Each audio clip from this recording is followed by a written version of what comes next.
I'm Chris Gardner, Houston Round Bar Review, speaking with new head coach, Alvin Brooks. Alvin Brooks II, officially, of Lamar men's basketball. Coach, how are you doing this morning? I'm good, Chris. How are you, man? Good to talk to you. Good to have me on. Thank you very much for taking time to do this with me, have this conversation. Let's get right into it. I know Lamar is your alma mater, right? But what was your reasoning for deciding to go back home and become head coach? Well, it was really simple, Chris. I'd had a desire to become a head coach again from the time I left. The last time I was a head coach was 23 years ago, 1998, as the University of Houston head coach. And then I was on this long journey reinventing myself as I decided I thought I wanted to do when I left Houston as a head coach in 98. My mother passed like 3-4 weeks later, and I took a year off and did oil and gas for like 8 months. And then I started a Little League baseball team in Fifth Ward, kind of rediscovered my love for working with youth and just teaching. And then I just thought it was time to go back. I went to Texas Tech at that time.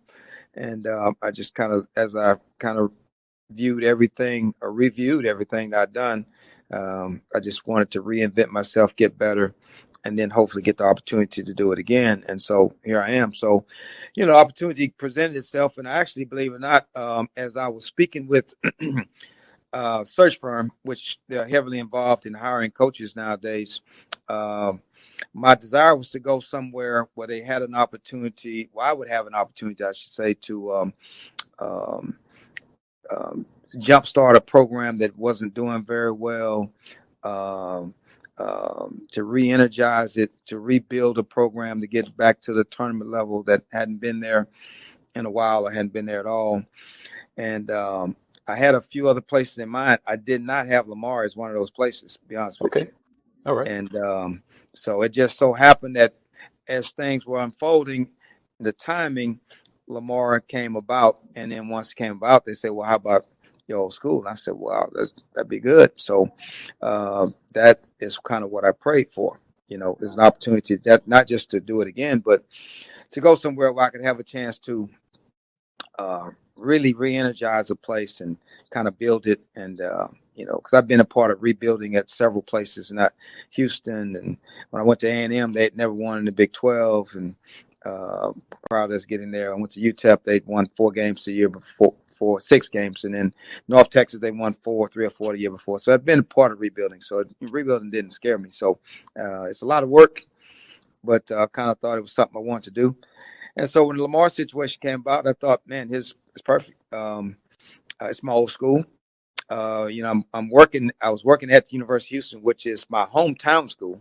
And I'd spent 23 years there, 2 different stints, total of 23 years at University of Houston. So you leave your hometown school, which was a dream, and have it help your hometown school get to the elite level, Final Four level, and then to go to your home school, where you originally played and started coaching. It's like, man, that's kind of like a dream come true. So I thought it was a great opportunity. A lot of work, but it's kind of, again, it's what I prayed for, and it's what I wanted. This is a dumb question, but I've been kind of curious about it. Have you moved to Beaumont? Are you still in H-Town? I now own a home in Beaumont. Yes. Okay. But I kept my current home in Houston. So to kind of answer your question, I do have a home there as of about 10 days ago. But I've been making the daily commute from Beaumont to Houston on a regular basis. And, I have some friends that say, man, I don't know how you do that. I say, well, bro, it's easy. I got a good friend of mine that lives in far North Houston past the Greenspoint area. Mm-hmm. And he worked in past Katy, Mills Mall, in that area. So I said, bro, how long does it take you to get to work? About an hour 15, hour 20 every day, one way. I said, okay. Well, it takes me an hour 10 from where I live in Houston. In an hour, I'm in Beaumont. 10 minutes later, I'm in the Montaigne Center office. I say, folks that drive from the Woodlands or Conroe down to Houston to work, or drive from the Dickinson area, Galveston County area, far south to Manville or different Same thing. It's no different. So it's like That's a driving great outside point. of Houston. So years ago when I lived in Cinco Ranch, took me 50 minutes. That was with light traffic. If it was heavy traffic, hour a little longer. So it's no different. And so it's I waited 23 years. I'm not gonna let a little mileage stop me now. Okay, it's great attitude. You've been head coach at Lamar, what, 3 months now, 4 months? Since March 30th, officially, Okay. is when I was offered the job. The press conference was April the 7th. That Wednesday after the Final Four, we played Baylor that April the 3rd, that Saturday. And then that Wednesday, April 7th, is I came here for the press conference. And, man, I've been at it ever since. Here, back and forth every day, on the road recruiting, working guys out, trying to rebuild it, raising money, a little bit of everything. We're going to talk more Lamar, but I want to ask you one thing about U of H. Mm-hmm. Describe your emotions. Final Four, U of H loses in the semifinals, but then your son at Baylor wins the national championship. So how did your emotions go from one end to the other? Man, it's really hard to explain, Chris, because when we're getting ready to compete and we're preparing to play against Baylor, I've never really liked playing my son because it's all about winning. Somebody's got to win, somebody's got to lose. So, that means one of us will win, which is good, but also one of us will lose. And that is not something that either one of us look forward to. So, at the conclusion of the game, when we lost, it was very disappointing because we had a terrific season at University of Houston. That was the end of a great run. We were 80 minutes away as we entered the Baylor game from playing for the national championship, 40 minutes away from playing for a national championship. So the season was over with. So it's very disappointing, very emotional in the locker room with those guys for the very last time. And so that was my focus was on our team at that time. When the sun came up, as we were all in the bubble, and I'm at the same hotel with all the other teams, and of course Baylor was there as well. So I went by the ballroom and I saw Al, my son, talked to him, gave him a big hug, wished him the best. They were preparing for Gonzaga. And so, as I'm leaving, and I'm thinking to myself as I'm looking at him, it's like, wow, my son's getting ready to play for the national championship Monday night. I said, that's kind of gave me goosebumps, And then now I had that proud feeling of a father, went from being a disappointed coach that we lost for our team. And then that feeling as a father is more powerful than anything. And family is more powerful than anything that you can imagine. So, yeah, I went from being very excited for him, proud of him for playing the national championship game. And then as I get home, because I didn't stay, I'd been in that bubble for 28 days or so. I was ready to get back. Somebody said, "Oh, you gonna stay and watch your son play for the championship?" No, I'm not. I'm going home, and I'm gonna watch it from TV, enjoy it there, and then going back and sitting home and watching it, turning it on, and then watching him on the sidelines playing for the national championship, and then actually when it's over with, he FaceTimed me from the court.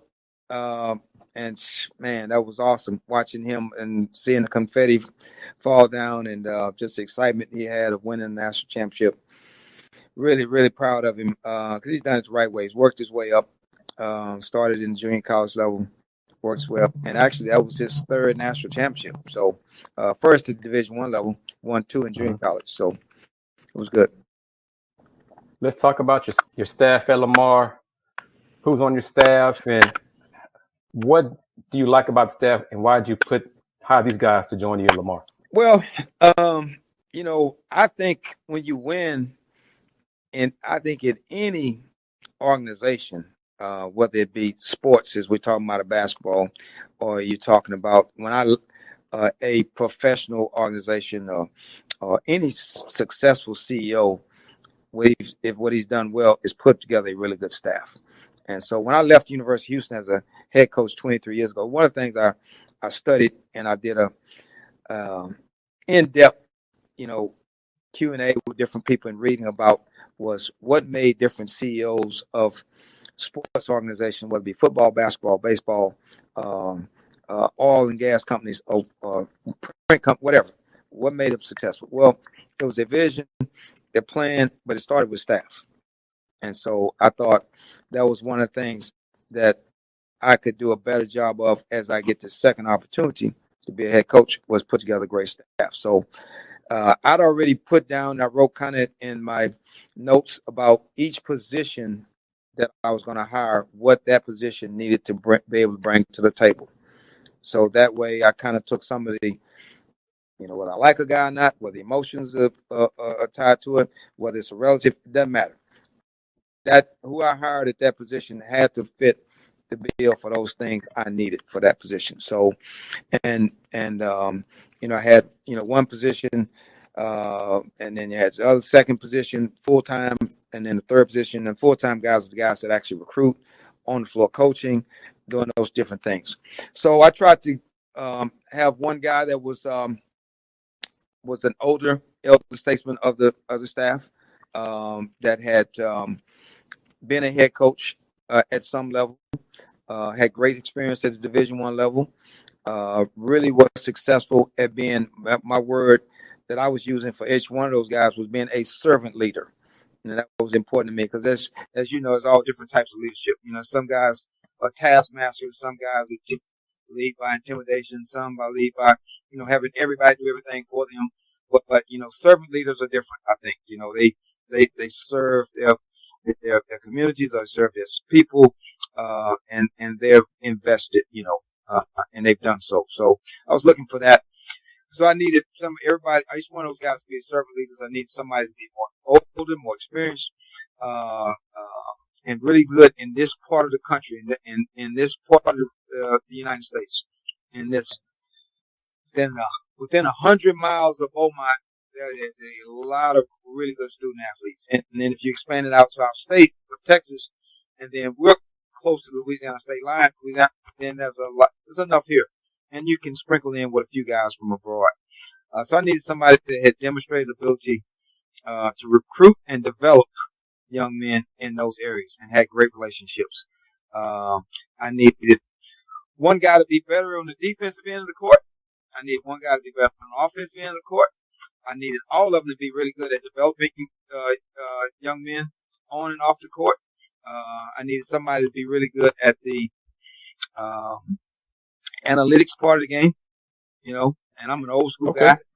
I'm an old school guy, but I do have think that analytics are beneficial. I don't base everything off of analytics. I'm a great field guy, still about impact and win. It ain't just about numbers, but I do think there's some benefit in that. And then I think nowadays young people, because I'm father, they're very visual learners. So I needed several guys to be really good at the social media aspect, and branding, and that's important with the NIL coming up, and now it's here.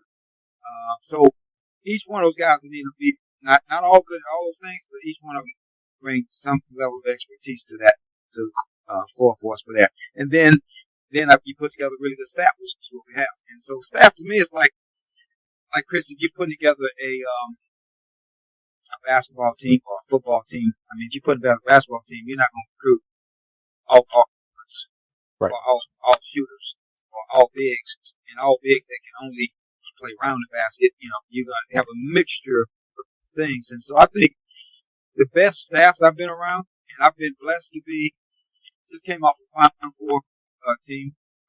Obviously, we went to the Sweet 16 a few years ago in Houston as well.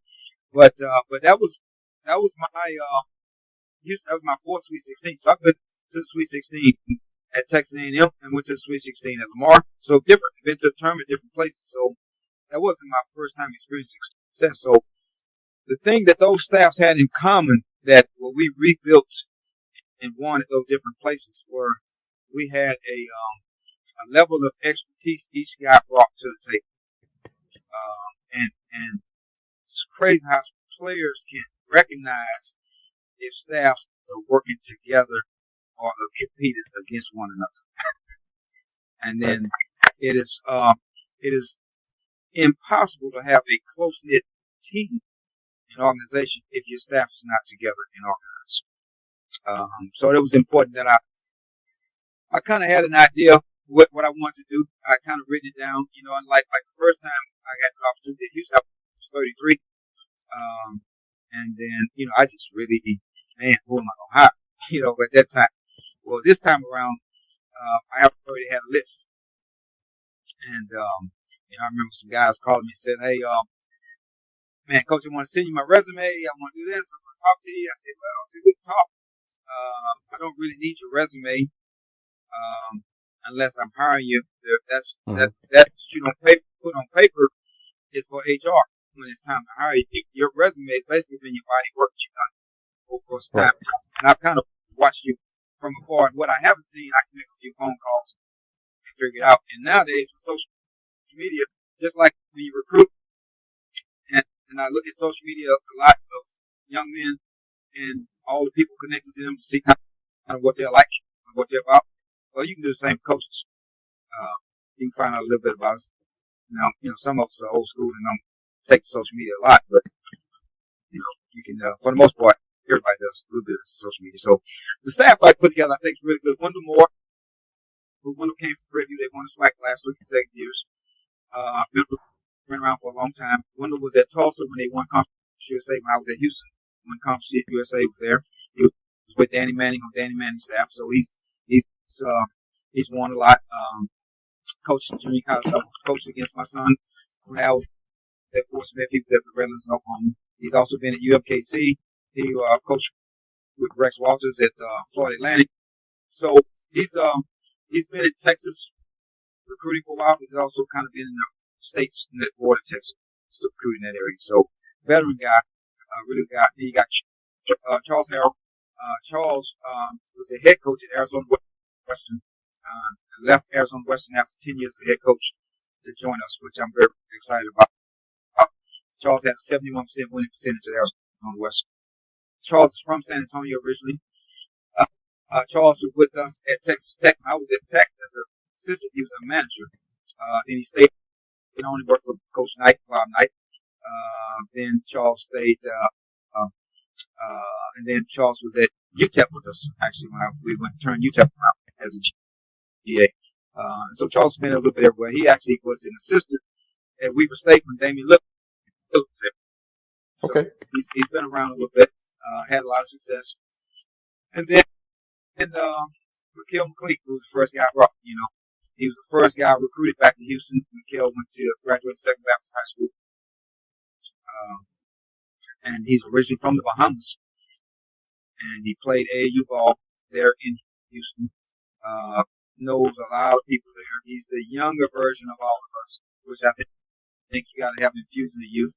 And so it's important that I have someone. I needed a younger guy that kind of gets talk the young guy's language better than the rest of us can, and that's Mikhail. Mm-hmm. Trust him immensely. And so he was on our staff at Houston after he played there. He injured 1 year, so he was there 5 years as a player, including the rest right here. And then he worked with his last year, I think, playing with Coach Sampson, and he started working there. So for the whole time Coach Sampson was coaching, after he finished playing, he started working with us right away and developed into a nice, fine young coach. And so that's the 3 full-time guys. Wendell Moore, Charles Harrell, and Gil McLean. And then Max McDonald is a video coordinator. He was there with us in Houston, got his engineering degree from Davion, but been with us in Houston for 4 years. And I created a video position, coordinator position here, the first time I had one, actually.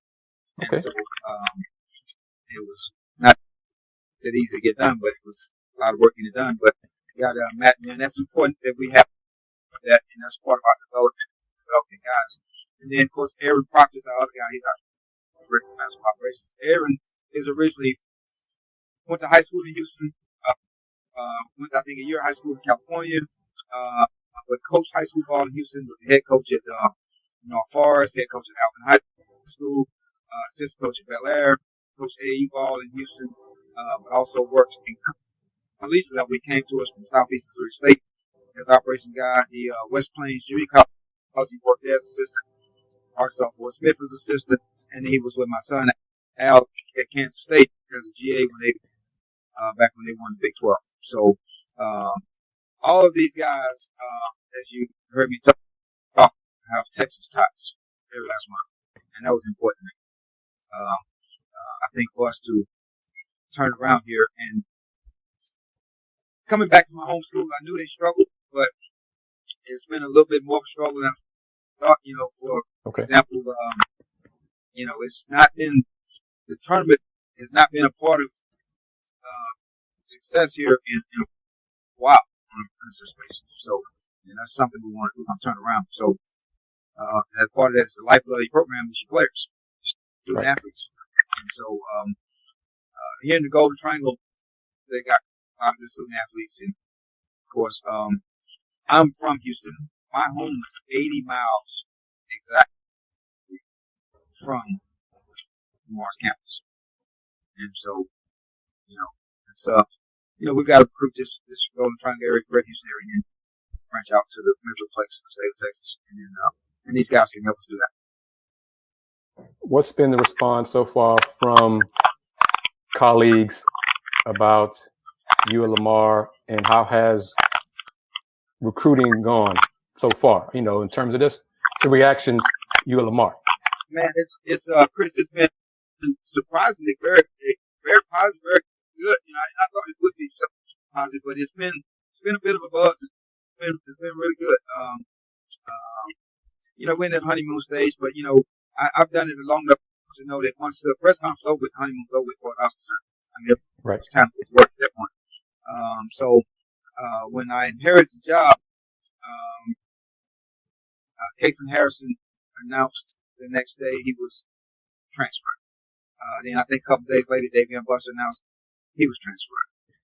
Prior to him, we already had several other guys that transferred. So I think our first, Mikhail McLean's the first guy I hired. So Mikhail and I had our first individual workout with this group in the spring. Got the job April 7th. So I think like maybe 6 days later, a week later, we had our first individual workout this spring. I think we had 4 guys there. Wow. But that was kind of, I kind of was into that before. So, guys have to kind of know a little bit more about you and before they can trust you. And so we were fortunate enough over time to get Kasen Harrison to come back. And he was he's our starting point guard last year, and he's going to be really good. He's from Beaumont. He's from United High School. Great core piece. Great young man. Great leader. And as I told him, I'm in the Hall of Fame here at Lamar as a player. Right. And so, I consider my early son to be the best point guard to come out of Lamar. I said, that's over. It's time to pass it on. You need to be now. You're the future. Mm-hmm. You have an opportunity to be the best point guard that this group ever seen, and I want to coach you to be that.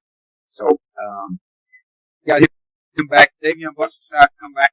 Got him back. He was our leading scorer last year. It was 15 a game.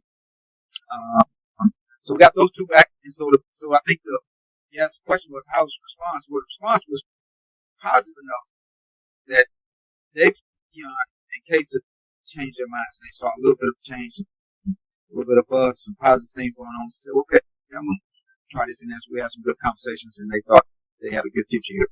And then Jordan Adams, who 2 years ago was the OVC, Ohio Valley Conference Freshman of the Year in our league as a freshman, is from the Silsbee area.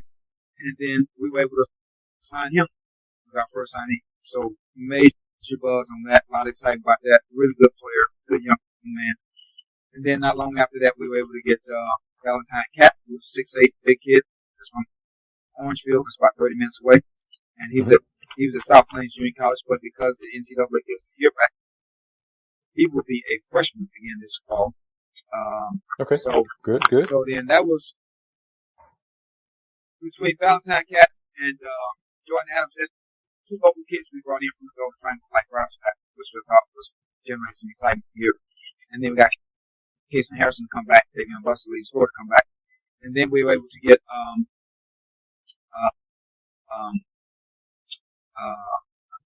Xavier Ball, and Xavier went to Eisenhower for a little while in Houston. Mm-hmm.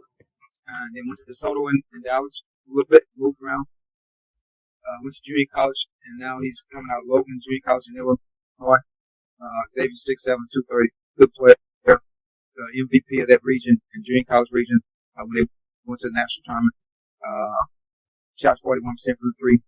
Really good young man. So we got him in, and then we got Damon Reyes, who's originally from Columbia.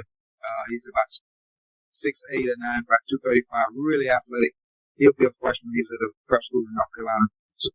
So there was some people here. Saw some of the guys we were getting to come in that are good pieces, and so that really has kind of validated kind of what we were talking about, what we were trying to build. And you don't get it overnight, but I think we're on the road right now. We're on the right track. So the excitement's been good. The buzz has been good. So now we have to match the excitement and the buzz, this product we put on the court when we start the year. Have you finalized the Cardinals non-conference schedule? I have just finalized it last week. I am waiting on the final contracts to come into official release it. But yeah, we have. And it's going to be a really good schedule. Be very candid and transparent. I mean, I'm playing more road games non-conference than I want to play. But I'm at a different place now. Next year we'll play a lot more home games. But we are, once we announce this is a really good schedule. It's a competitive schedule. And I like it. It's going to give us an opportunity to get better, get us some exposure. We did on July 1st into the WAC conference for the first time. Right. And so we're officially WAC members now. We start our WAC conference schedule this year. We have a Texas division, which ourselves, Lamar, and the old Southern Conference members, San Francisco State, Stephen F. Austin, Abilene Christian, Texas, will be joining WAC. And then the other Texas members will be Tarleton State and UT Rio Grande. So those are the Texas, they make up the Texas division. We play each other twice a year. Then the West is really good. You got Grand Canyon, which won the WAC last year, played in the NCAA tournament. New Mexico State was always really good in the WAC. Cal Baptist, which is Riverside right outside the LA area, Los Angeles area, it's going to be really good. Utah Valley, it's really good. But Seattle U, Dixie State, and then this year Chicago State's in the league, but then they leave out this year, and then Southern Utah will come. So the league is going to be really good. It's going to be a really good league. The television exposure would be better than WAC, and recruiting I think has been positive and good because a lot of the Texas kids are excited about the opportunity to play in the WAC in the league, as I'm talking. So okay. That's been good. How many conference games? 18. 18. Okay. Yep. 9 at home, 9 on the road. So you're gonna have some legit road trips. Legit road trips, Chris. I mean, like this year on the road. See, of course, the Texas division schools will go home and home. We open up conference play December 30th. But I can tell you that December 30th at Sam Houston. And then so we, those schools, Sam Houston, Stephen F. Austin, Tarleton State, it's in the state of Texas, so we'll travel there. But then the West, we're going to play half of the West on the road, and then half of the West will come to our place. So this year, happened from me. I know we'll probably go out to California and play Cal Baptist. And, we'll play at Seattle. I mean, so those will be road trips, legit road trips,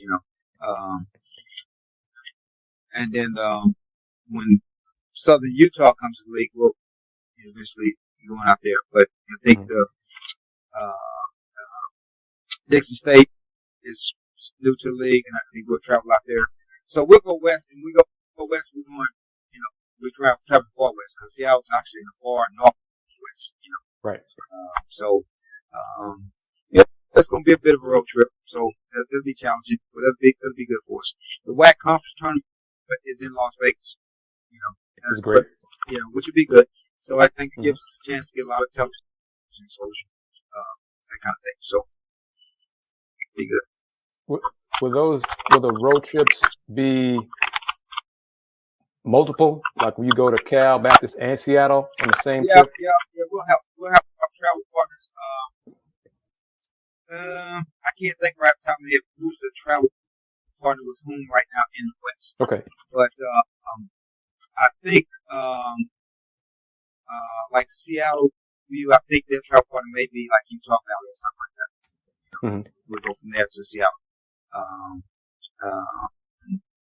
I forget. I can't recall who Cal Baptist travel partner is. I don't know if it's Dixie State or something like that. I think Grand Canyon and Mexico State are both travel partners, if I'm not mistaken.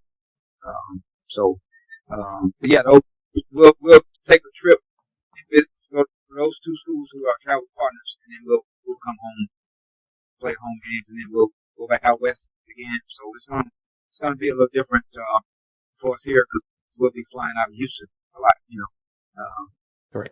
That's kind of what I did before when I was here, and I think they still do that now. You have an airport that's between Beaumont and Port Arthur, Jefferson County, small airport, but it's an hour 15 minutes to hour 20 maybe hour 20 Minnesota Hobby, about hour 20, hour 25 to Intercontinental and straight shot flights. So that's what we'll do. It'll be a lot easier to play for us. Yeah, listen to the schools in the WAC. The new WAC, that's impressive basketball. So that's some good teams. It's going to be really good basketball. So my challenge is going to be, we haven't done as well in the South in past years, and now we're stepping up to a better league, and then we need to do well, and we will.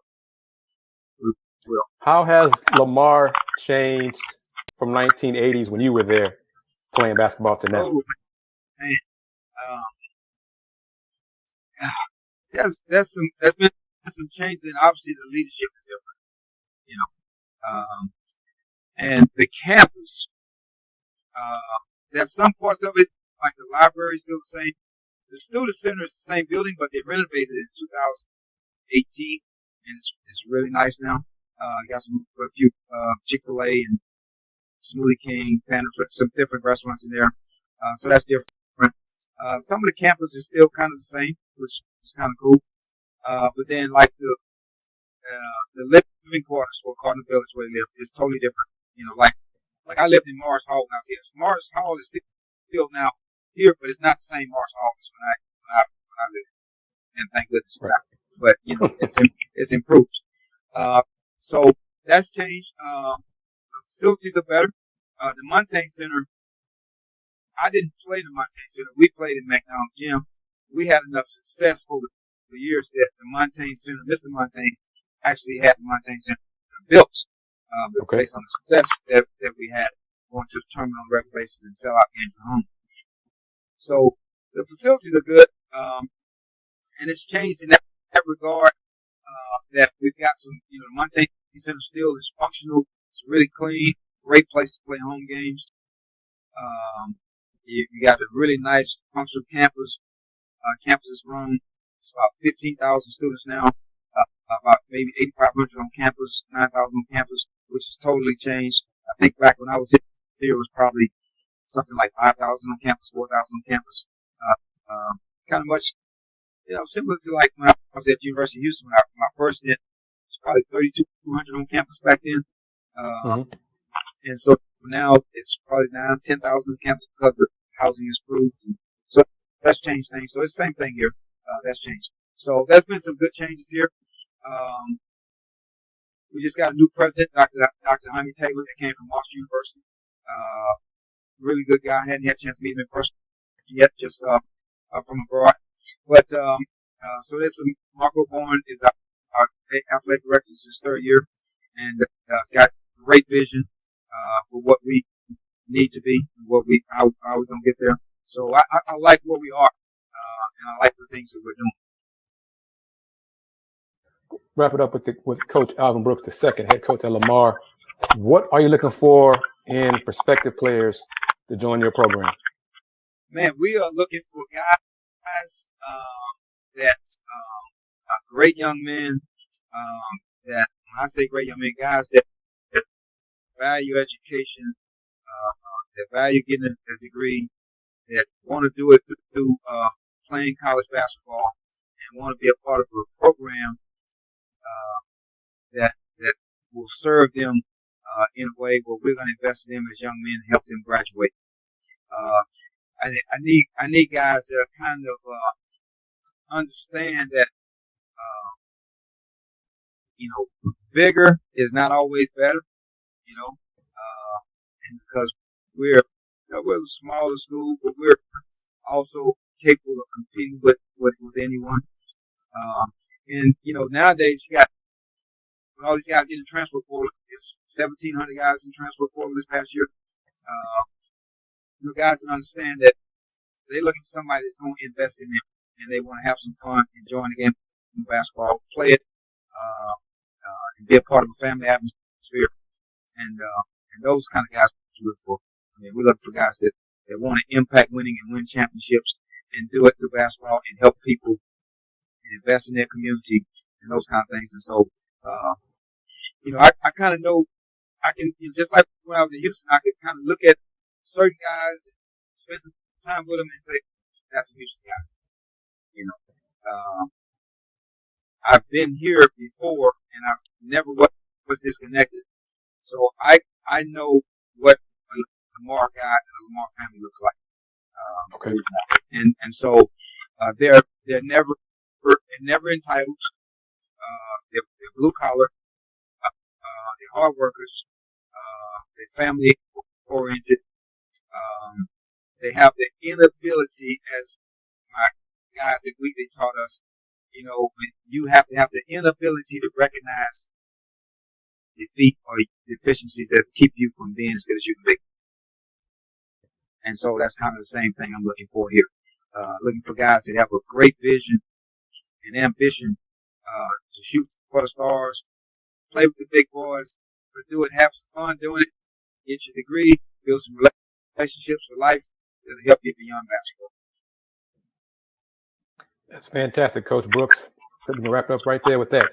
I appreciate it. Thank you for your time. And I think Al has kind of created this thing where a lot of people, we were all doing a sports center piece, and the lady was, before she said, like, I don't know how to dress you guys. 82, 83, Alvin Brooks Jr., before I never had to worry about that until Al became this big time coach. It was just, I was just Alvin Brooks, and he was my son. Right. Now I'm his dad. So, yeah. You don't have to. You can just say Alvin Brooks and you'll be the second. Just going forward. Yeah. You got it, Coach. Coach Alvin Brooks. Thank you as always, and we'll keep in touch. If it's in your schedule, we can talk Lamar basketball throughout the season. So thank you very much, Coach. It is in my schedule, Chris, to talk to you anytime. I appreciate you. I appreciate what you do. You do great work. You have great insight, and I think you provide great service in what you do. I really do, and I appreciate you having me on. Thanks, Coach. You take care.